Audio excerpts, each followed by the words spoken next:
What's up, everybody, and thank you for listening to Mastering the Mindset.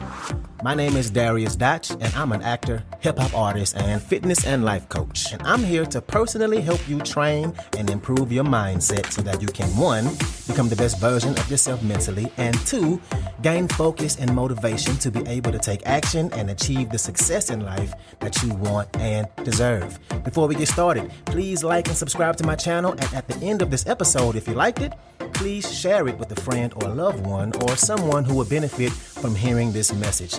I'm so glad you're here, and I'm ready to go on this journey with you, and that journey begins now. All right, and welcome back to another episode. Thank y'all so much for being here. Like I always say, if you are on YouTube, please go ahead and like and subscribe to the channel. If you are on a podcast platform, leave a review. Also, there is a new way to support me. You can become a monthly subscriber, meaning you can donate a recurring amount each month, and that amount can be either $3, $5, $8, or $10. And there is a link in the description that will tell you how to become a supporter. And of course, in advance, I thank you so much. Your donations truly help me keep this thing going. But let's go ahead and jump in. Today, we're going to talk about why you get triggered and how to stop being triggered. And I'm going to just jump right in. And so the thing we usually say, or how we normally phrase it, is I'm feeling triggered. This person is triggering me. This situation is triggering me. Have you ever said that before? I'm being triggered. This person is triggering me. And if you just look at it grammatically, by saying that this person is triggering me, this is making me the victim of the situation. Basically, what we're saying is I am a victim of my circumstances. And there's a shift that we need to make. And it's real small, just a small shift in the way we say it. So instead of saying this person is triggering me or the situation has me triggered, what we should be saying is I'm allowing myself to be triggered, or I'm triggering myself. And you can see the difference, right? You're putting the way you feel and the way you respond to that situation in your own hands. By saying this person is triggering me, you give that person all the power in that situation. But if you say I'm allowing myself to be triggered, it's putting all the control in your own hands. And of course, the shift is a small one grammatically, but way more nuanced and deliberate in the way you actually go about shifting those feelings, right? It's all easier said than done, of course. But it really is a necessary shift that we all need to make in our life. And the reality that we need to accept is that if you're triggered by somebody, it's your fault. It is. And you might feel some resistance to that statement, but we're going to get into that some more. But let me say it again. If you're triggered by somebody, that's your fault. That's on you. You allowing yourself to be triggered. And you have to come to the realization that you're the one that's in control of that. And the quote I use on here a lot, the quote is from Eleanor Roosevelt. And they say that nobody can make you feel inferior without your consent. No one can make you feel inferior without your consent. You're consenting to feel inferior. You are the person in charge. And I'm saying this so many different times in different ways to drive my point home. By saying that, basically what we're saying is that there's something in my environment that's not what I want. So now I'm feeling this way. This is happening to me. So now I'm feeling this way. There's something in my environment that's happening a different way than I wanted to, and now I'm feeling like this. And just as long as everything in the world is happening exactly the way I want it to, then I won't be triggered. That's what it comes down to, right? And hearing it like that, that's crazy, right? Because we all know, and I say it so much, we can't always change our circumstances, right? So what we need to do is learn how to control our emotions. And the perfect example I can think of in my own life is sports. And I've been playing sports all my life. I play sports. Right now, I'm in a softball league, a kickball league, and a volleyball league. And if you don't know what volleyball is, let me just tell you, it's fun as hell. It's like a combination of basketball, lacrosse, and hockey in bumper cars. Sounds crazy, but it's really fun as hell. So YouTube volleyball, if you want to see what I'm talking about. And whirly is spelled W-H-I-R-L-Y. Volleyball. Anyway, and I also played college football.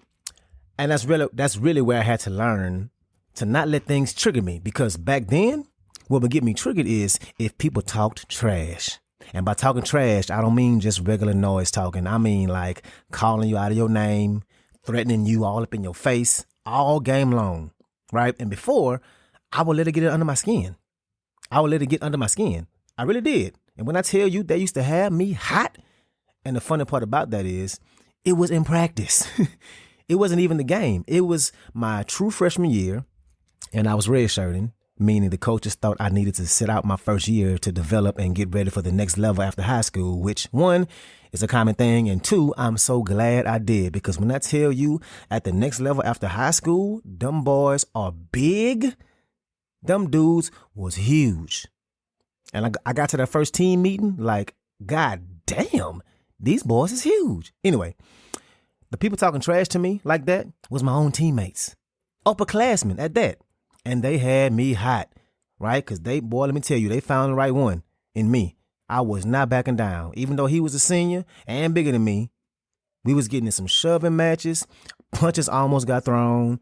And, I had to learn how to not let that kind of thing get to me. Because what was happening was it was affecting the way I played.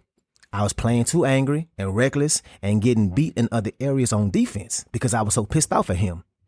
Fast forward to now, trash talking is the last thing that bothers me. It really is. I don't give a damn now. Say what you're going to say. Most of the times I'm too focused and I literally don't even hear it. And if I do, it doesn't really even register to me because I'm so locked into the game. And that's for all of them. That includes college football, kickball, rollerball, all that. As long as you don't try to cheat, talk all you want, right? I had to learn to not let that trigger me. I could literally feel a shift in my body. And you know what I mean? I could feel the tightness. I could feel the anger in my body. I could feel me tensing up. And your pattern or the things that trigger you might look different. You might get angry and blow up. Maybe you get sad and you cry. Maybe you freeze. Maybe your breath changes, your breathing. But you can feel those emotions, that shift. And the important thing to know here is one of the best things to do is give it time. Before you allow yourself to react, let some time go by. And it's important also to breathe. It's important for your body. It's important because when you feel that emotion, when something has you triggered, two things are affected. It's your heart rate and your breath rate. And we all know the way you shift your heart rate is to shift the way you breathe. That's the quickest way to get your heart rate down, by taking deep breaths. And the reason we need to do this, and this phrase kind of became kind of cliche because we hear it so much, but when emotions are high, your logic is low. When emotions are high, logic is low. And that is literally true. Because what happens is when you get triggered, your body sends less blood to the prefrontal cortex of your brain, which is the decision-making and executive functioning part of your brain. So literally, when emotions are high, you don't think it's clear. It's why some folks get in heated arguments and they say things, ugly, hurtful things that they don't really mean, or why certain folks in certain situations will result to violence when logically a simple conversation could solve it all. And why like 20 minutes later, you're like, I shouldn't have said that. I shouldn't have done that. I could have handled that differently, right? And so next we're going to talk about the different levels of you being triggered.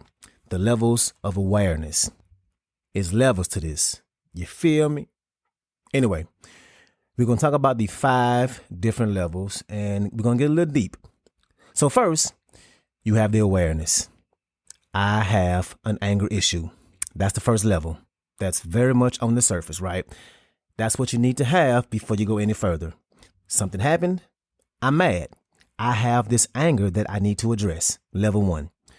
Level 2 is I am aware that I'm about to be triggered. I can feel it in my body. I'm noticing the changes happening. I feel the tenseness. I can feel I want to yell. I can feel I'm on the cusp. And what do? You breathe through it. You take those deep breaths. You let those emotions go. You ain't going to throw them around at people and throw them around you. You're going to change your heart rate and your breath. So that's level 2. And level 3 is you can actually notice before your body starts to shift. You can start to see things around you, the pattern that you recognize, right? The situations, you know what's going to happen before it does. That's level 3. You can hear the storm coming before it gets to you. You hear that thunder. You know if you stay outside in this environment, you're going to get rained on. You notice your body is about to shift. That's 3. Level 4 is, what is the conversation that's happening in my head? What am I saying? What's going on inside my head that's making me feel this way? And a lot of times, the things going on in our mind, the things that we're saying to ourselves and how we're navigating our external circumstances, before we actually feel our body start to shift, right before that, there's a thought that happens. Right before that shift in your body, there's a thought that happens. And that's actually harder to catch, right? But what is that thing in my head just before those feelings started? Because that's the thing that can truly save you from that trigger. Because like I always say, you can't always control your first thought, but you can control your second thought. And in this case, that second thought is extremely important. So that's awareness level 4. And level 5 is, where did it actually come from? And this one is probably the most complicated one. So first of all, only 5% of our thoughts are conscious. And that's science. Neuroscientists conducted studies that show that only 5% of our cognitive activities, which are decisions, emotions, actions, behaviors, right? Only 5% of them are conscious to us. And the other 95% are not. So with that being said, you can imagine how we can feel a certain way, be triggered in some kind of way, and don't even know where it came from. We notice how we feel, but not where it came from. Not all the time. And I'll give you an example. So when I was younger and dumber and going out clubbing and all that, I was drunk and acting a straight fool. It was after the bars let out, back when downtown Minneapolis was actually really busy, and let out hours, the cops had to block off certain streets to keep traffic from getting too jammed up. And at the intersection was like 6 cones, these red, orange cones lined up blocking off the street. And my dumb ass, we walking, and I'm hopping over these cones with my legs open, and I'm doing a humping motion, a hip thrust before I jump over them. I would hump and jump over, hump and jump over. And then I got to the last one, and I humped it, and I knocked it over with my thrust. I laughed at it, and I kept walking. Well, I didn't see this cop car across the street, and over the loudspeaker, I hear, "Pick the cone up." Just like that. No aggression. Didn't yell at me. Just pick the cone up. And just hearing that cop's voice over the speaker triggered me, and I yelled out, "Yes, sir!" And my heart rate skyrocketed. Literally for a split second, I was scared for my life. I didn't even know I was scared for my life because it happened all so quick in my body. And it came over me so quick. I lost my breath and everything. And my friends, and me too, we was dying laughing. I don't think they ever heard me yell like that before. And I didn't know it before, but what happened? That triggered me, right? Hearing that voice over the loudspeaker. And the trigger was from something I didn't even know I had in me. Now, I see it was from police brutality when I was a kid, and hearing the horrific stories from my elders about racist cops when they were younger growing up in rural Louisiana. And they don't know this, but some of those stories really scarred me. Hearing how the cops would beat somebody continuously, how they were afraid to do anything and just had to watch, right? I know I'm getting dark right here, but now I know where that came from now. And again, dark, but let's use a lighter example. Let's say you get triggered because somebody says you can't dress and you don't have fashion, and that pisses you off. You feel offended that they would say this to you. Well, like Eleanor Roosevelt says, nobody can make you feel inferior without your consent. So more than likely, you might deep down not be confident in your sense of fashion. And yeah, surface level, yes, that comment is really rude. It is rude. But if you let it affect you, then there is something there. Because if they told you that your voice is ugly and you sound like Kermit the Frog, and you know for a fact you don't sound like Kermit the Frog, then that won't trigger you. So when you get triggered, it's really a gift. We should borderline be thankful, that this person showed you where you need work.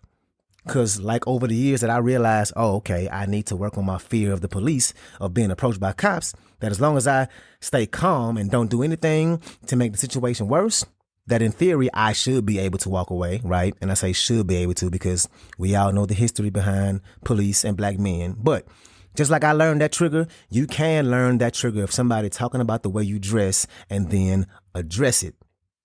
No pun intended. You can say, hey, okay, so what is this? How do I fix this? How can I feel more confident in my sense of fashion?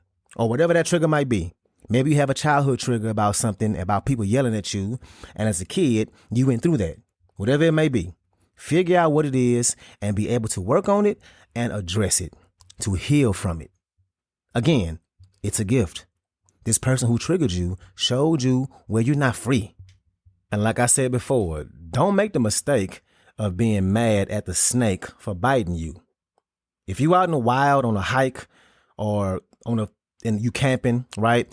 If a poisonous snake bites you, would it make sense to sit there and be mad at the snake and be ready to fight the snake and kill the snake and yell at the snake? Or would it make more sense to try and get that venom out of your body as fast as you can? Because the reality of it is the snake ain't what kills you. The snake is not what kills you. It's the venom. And that's what you should focus on, getting that venom out of you, working on what's going on in your body, in your brain, and focus on addressing it so you can live, so you can move on in life. That's the most important thing. So, again, remember that 95% of our thoughts are not conscious. There will be some feelings that pop up that you don't even realize are happening or where they come from. So, level 1, be aware of your triggers that you already have. 2, notice if you can where you're about to be triggered. 3, recognize the patterns that cause you to be triggered.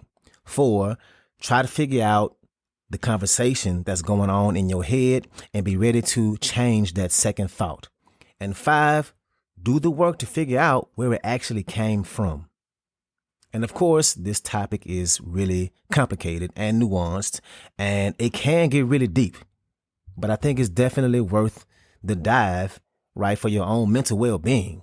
So although it might not seem like it, but being triggered, especially if you didn't know you had that trigger, is a good thing. Because now you can work on it to get that venom out of your body.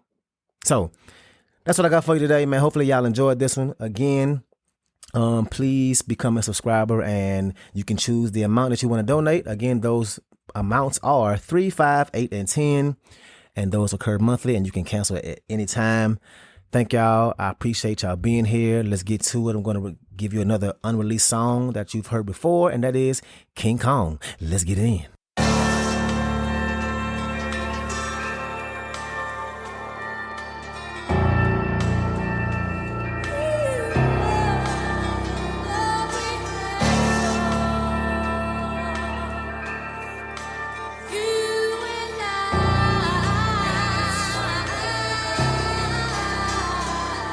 Just got dressed, I got fresh.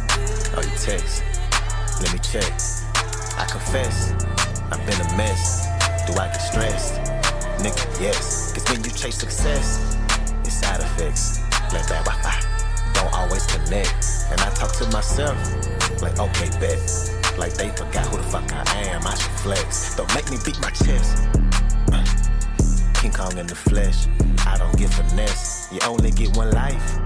Live your best, no regrets, don't regress. And I ain't come to play, no recess, don't need rest, only checks. Blood, tears, and sweat, determine what you get.